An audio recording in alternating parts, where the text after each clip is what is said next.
But impeachment, having a stamp, a permanent branding on him, I don't know that that has it. If you have enough senators, Republican senators, saying it was wrong, that's more of a brand. That's more of a deterrent to him doing it again, I think, than just having sort of, the name impeachment and the historical reference. I don't know that Donald Trump is going to care a whole lot about the sort of, the looking back in history and saying he was impeached. He's obviously, saying that it's a hoax, it never should have happened, et cetera. But I do wonder how long this lasts. Election day is a long way from now, 9 months away. And in the news cycle that we live in, with the attention spans that we've all grown accustomed to, which is a millisecond, a nanosecond in this world that we live in, will Republicans still care about impeachment? Will it matter when the Democrats go to the polls as well? How big of an issue is this actually going to be for voters? And like John said, I completely agree with what John said. I think Donald Trump is actually going to be campaigning on this a lot more than Democrats will, because he is going to frame himself as the victim in all of this and tell the voters your will is being undone at the polls by the Democrats. And that raises a question for John. This breathtaking takeover of the Republican Party by a person who just a few years ago was a Democrat and who in many ways repudiates much of the orthodoxy and gospel of the Republican Party over the past 25 years. Now he owns it, as Cecilia says. So who's going to go out on a limb and do what we're talking about? Which Republicans out there are willing to take this to the public and to the official record for history? What he did was wrong. What he did was inappropriate, and I want to state that on the record. You're going to get punished if you do that, yeah? Indeed. I mean, we saw Lamar Alexander do that even as he was announcing his vote against having witnesses. He made it clear that he believed that what the president did was wrong, just again, not to the level of removing him from office. Obviously, Mitt Romney's been out there, but he's really been a caucus of one in the Senate. He is the lone Republican who has gone out time and time again to criticize the president. But by and large, this is his party, as Cecilia said.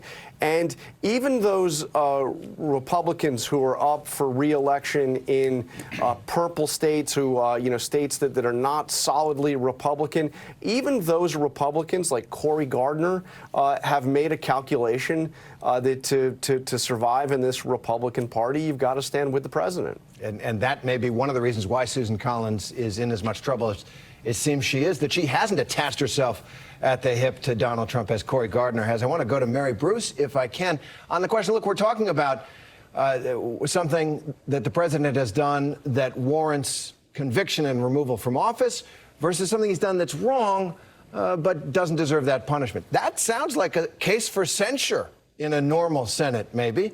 You hear any whispers of anything like that, that senators are saying, well, let's lay it on the record in a formal way. Let's have a censure of the president for this conduct. It certainly is something that has become a topic of conversation here. Right now, it's not clear if they're really going to go ahead and take that step, but they certainly are looking for some way, right, to voice their displeasure, although perhaps, given the way this process has shaped out, they just leave this as it is. But it is interesting to this conversation about the Republican Party. Yes, you are seeing some Republicans coming out and saying that what the president did was not right. Not something I would have done, as one of his top defenders said over the weekend, but that is still a very small number of Republicans. It is surprising when they do it because it is so rare, but this is not some, overwhelming number here. In fact, I could probably count them on one hand. And you have still seen, because I have been asking the question now for months, top Republicans who have still simply not given an answer to that question of how they feel about the president's actions, regardless of the question of whether it rises to the level of impeachment.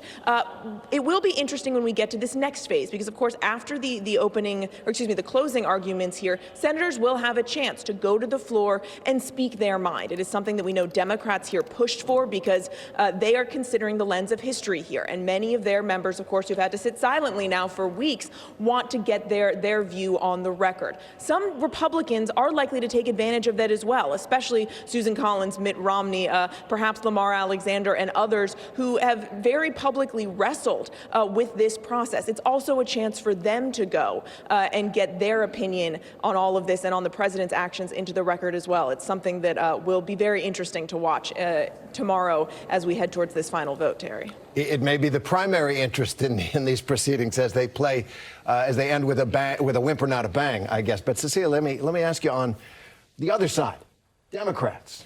Iowa caucus is tonight. How much going forward, you raised this possibility, is this impeachment and what looks to be the failure to convict and remove the president an issue for Democratic voters who were shocked when he was elected, the base in particular, horrified by every day he's in office, and drove this in some ways, almost over the objections of the leading Democrat in the country, Speaker Nancy Pelosi? Well, I think it still remains to be seen. I mean, Iowa is always, you and I have covered it for a long time, a fun thing to cover, but it doesn't necessarily give us an indication of what's to come for the rest of the political season. I think come New Hampshire, come Super Tuesday, we're going to see how much impeachment matters. I think for Democrats, the primary